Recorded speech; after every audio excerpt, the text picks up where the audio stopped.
Pergunta do consulente Antônio, do bairro Estuário, aqui em Santos. Pastor, qual a diferença entre fariseu, saduceu e escriba? Com relação aos fariseus, era uma seita dos dias de Jesus, proeminente, constituída de judeus de alta categoria, social, religiosa. Alguns deles faziam parte do Sinédrio e tinham suas crenças distintas. Esse grupo sempre estava presente nas viagens que Jesus fazia pelo território ali onde ele vivia, não propriamente para colher instruções, mas para ouvir e criticar Jesus. De modo que grande parte das parábolas de Jesus tinha mais essa singular situação de Jesus contar parábolas, porque ele sabia que os fariseus não estavam ali com o propósito de aprender. Estavam ali com o propósito de criticar. Então, para que essas pessoas que não tinham intenção de crer, Jesus contava por parábolas para que eles não entendessem realmente e não ficassem mais culpados diante de Deus, porque entendendo, compreendendo e não fazendo, essa situação é de uma pessoa que conhece o Evangelho, sabe quais são as suas colocações como um cidadão que está seguindo a Jesus Cristo pela Bíblia, mas ele não pratica. Então essa pessoa tem um castigo maior do que aquele que pode ter uma Bíblia em casa, mas nunca leu com atenção. Não deixará de receber o seu castigo, porém, ele não tem conhecimento como outro tem. Então, à medida que nós tomamos conhecimento das coisas de Deus, nasce maior responsabilidade. Esse era o critério que Jesus fazia com os fariseus. Agora, nós temos aqui também os saduceus, que eram bastante diferentes dos fariseus. Por quê? Era um grupo de pessoas, assim dizemos que doutrinariamente, eles eram contrários aos fariseus. E a doutrina dos fariseus tinha mais apoio na Bíblia do que a doutrina dos saduceus. Tanto é que os saduceus não criam na ressurreição, não criam na sobrevivência dos mortos, tinha aquela ideia de que morreu, acabou-se.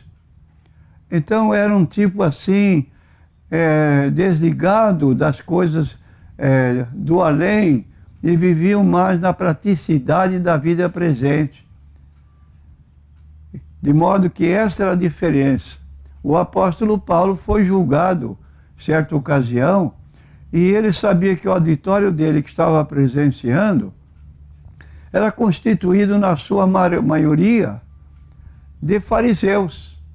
E ele disse assim abertamente diante do juiz: eu sou fariseu, filho de fariseu.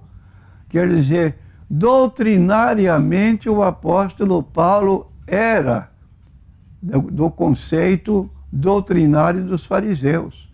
Já recusou terminantemente os saduceus que não acreditavam na vida no além. Para ele, morreu, acabou, esta é a única vida, como alguns fazem hoje ainda, sono da alma, não tem mais nada. Aniquilacionismo, morreu, acabou-se também. E aí então tem aquela maneira de pensar: comamos e bebamos porque amanhã morreremos, e a vida é esta.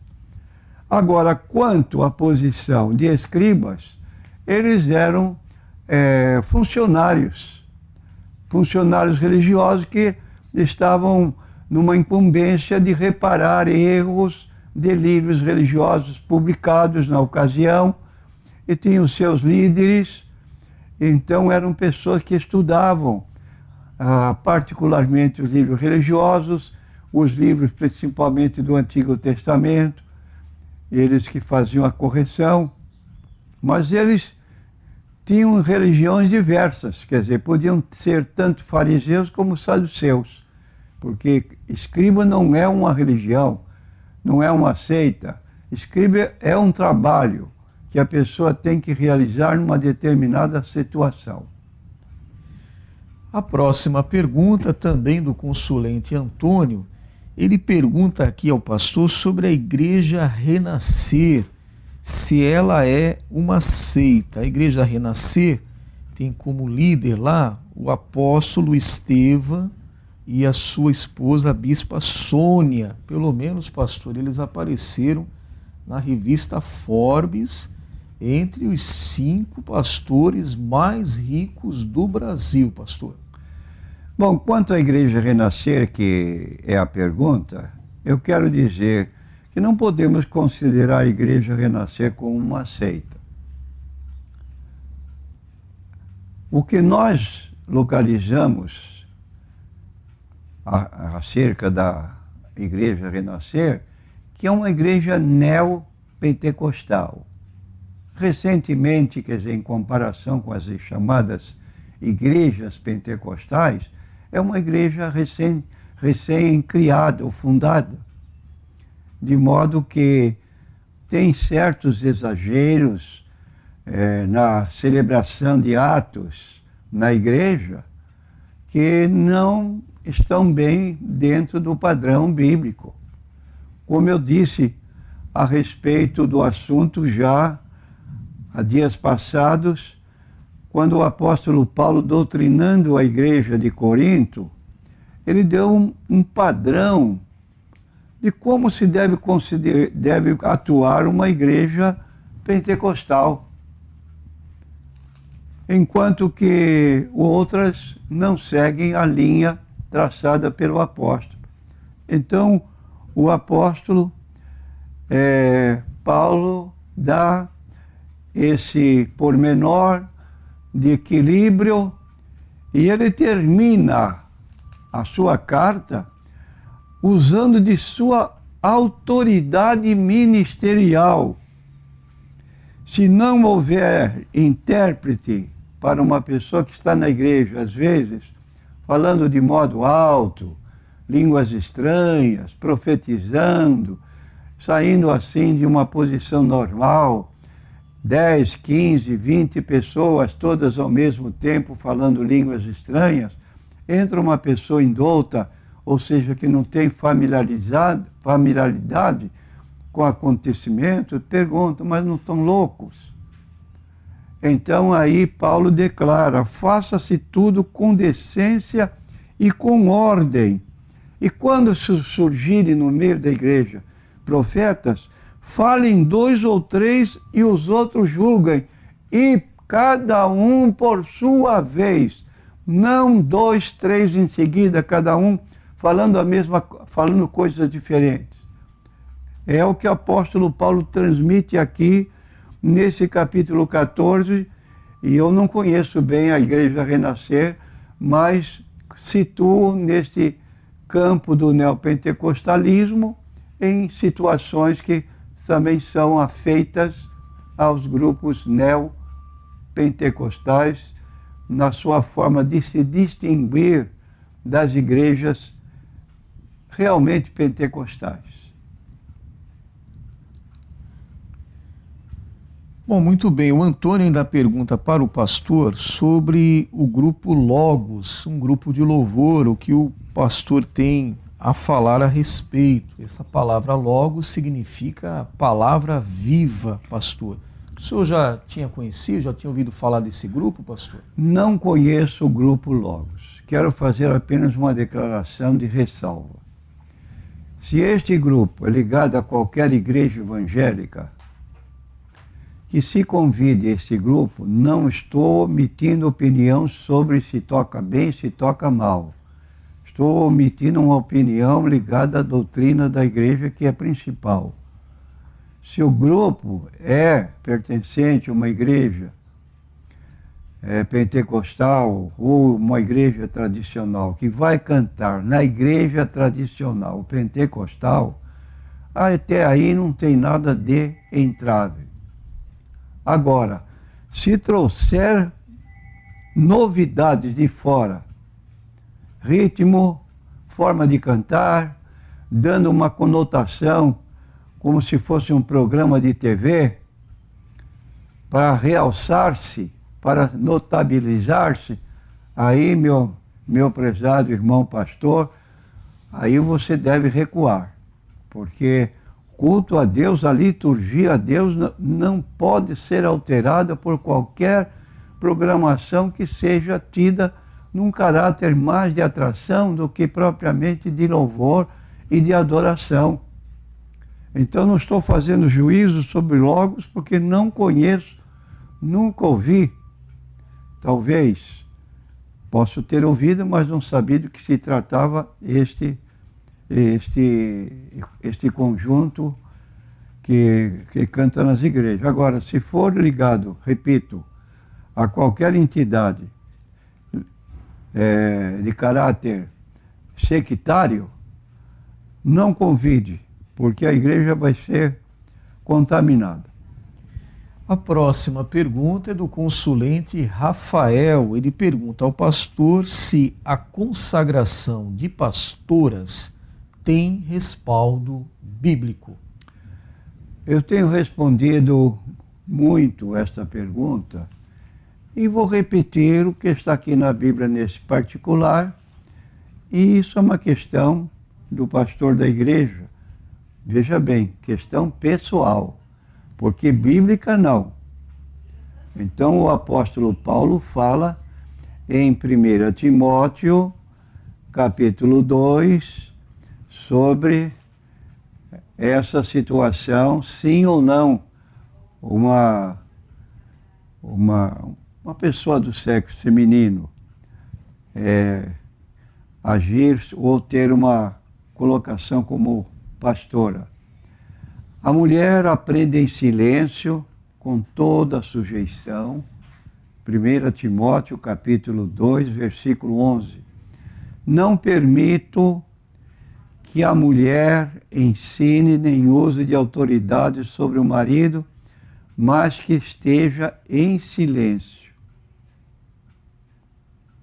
Razão desta situação, versículo 13. Porque primeiro foi formado Adão e depois Eva. Versículo 14. Adão não foi enganado, mas a mulher, sendo enganada, caiu em transgressão.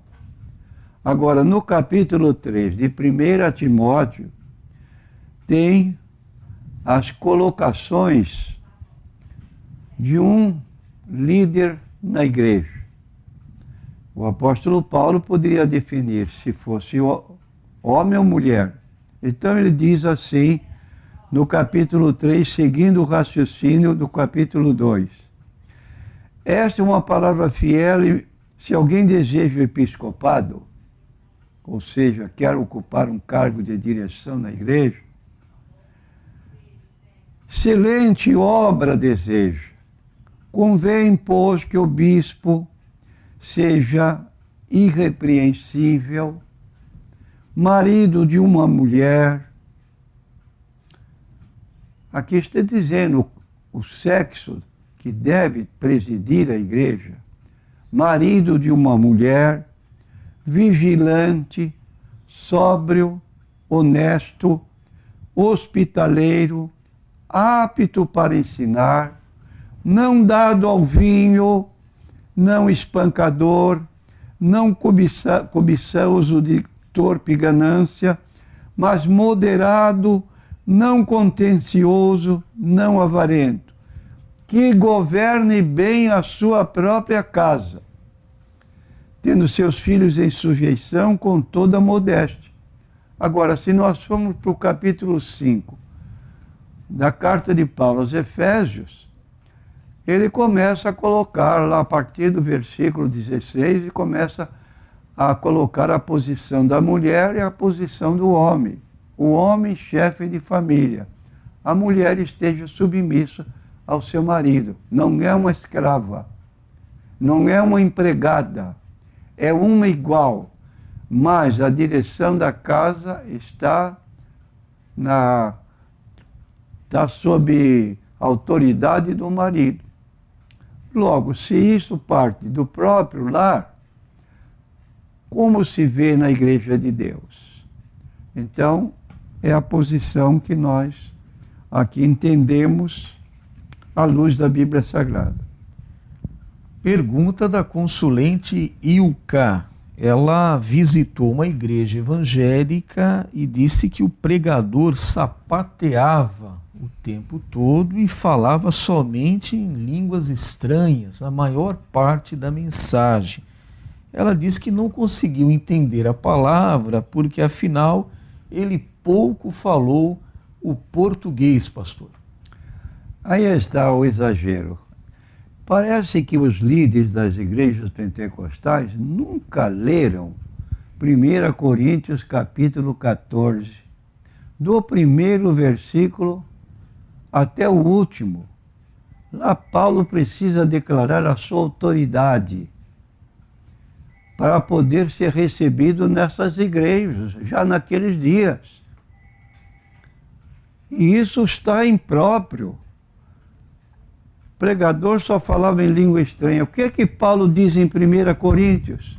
Eu quero falar 5 palavras no meu entendimento, que o povo entenda, do que 10.000 palavras que ninguém entende em língua estranha. A menos que haja intérprete. Logo no começo desta epístola, no capítulo 14, o apóstolo Paulo está apontando esta situação. Vamos ler, porque parece que os nossos irmãos aí fora não têm tempo de ler esta parte bíblica. Segui o amor, procurai com zelo os dons espirituais, mas principalmente de profetizar, porque o que fala em línguas desconhecidas, ou língua estranha, não fala aos homens senão a Deus, porque ninguém o entende, e em espírito fala de mistérios. Está vendo aqui? Silenciosamente está falando em mistérios com Deus. Mas se ele alterar o volume da voz, então diz ele, mas o que profetiza, fala alto, fala aos homens para edificação, exortação e consolação. 3 objetivos: edificar, exortar e consolar. Se a mensagem profética não tiver esse caráter, meu irmão, você não tem obrigação de aceitar. Porque aqui está a autoridade da palavra de Deus. Ouvi uma profecia e fiquei edificado. Ouvi uma profecia, fui exortado. Ouvi uma profecia, me sinto consolado. É bíblico. O que fala em língua desconhecida edifica-se a si mesmo, mas o que profetiza edifica a igreja. E eu quero que todos vós faleis línguas, mas muito mais que profetizeis, porque o que profetiza é maior do que o que fala em língua, a não ser que também interprete para que a igreja receba edificação. E agora, irmãos, se eu for ter convosco falando em línguas, que aproveitaria se não vos falasse ou por meio de revelação ou da ciência, ou da profecia, ou da doutrina?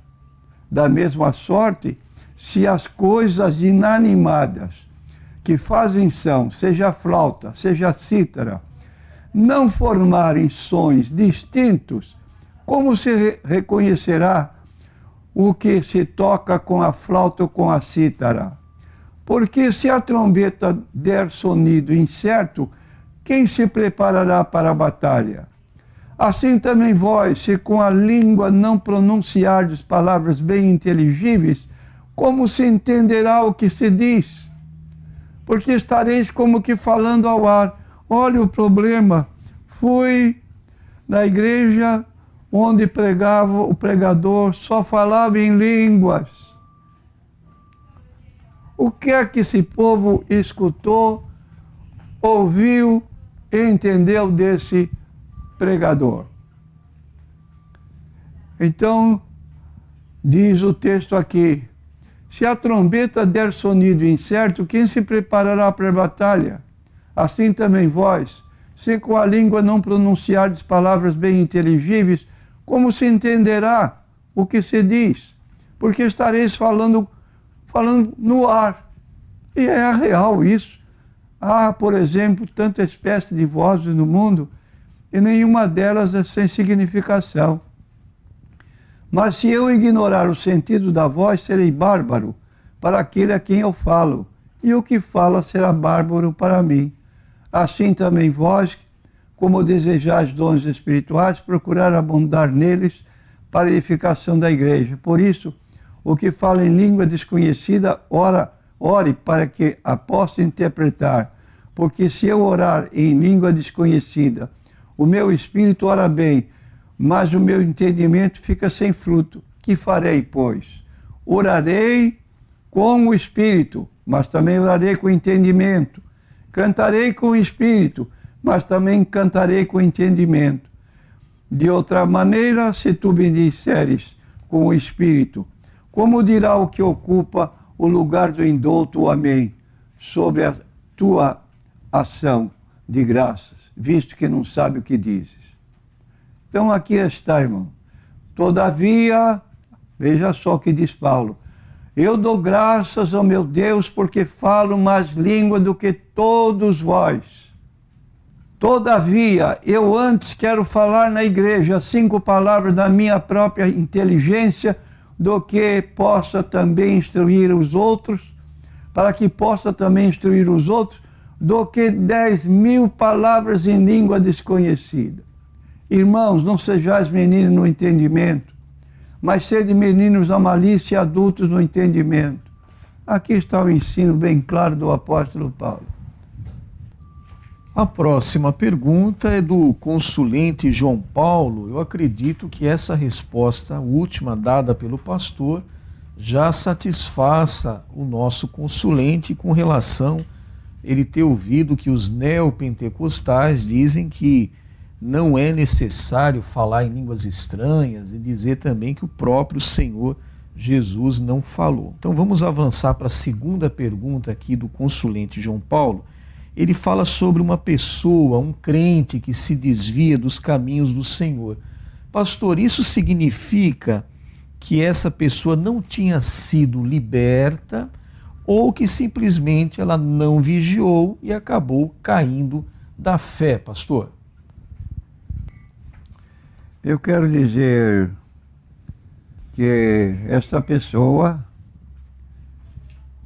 ela precisa ter cuidado com a vida espiritual, porque às vezes há muita manifestação na igreja e a pessoa se retira do templo e já não é a mesma pessoa.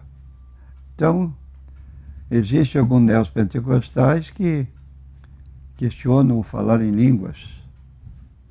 Falam que é preciso falar em línguas. Você acabou de ouvir o capítulo 14 de 1 Coríntios. Eu acho que já está bem claro.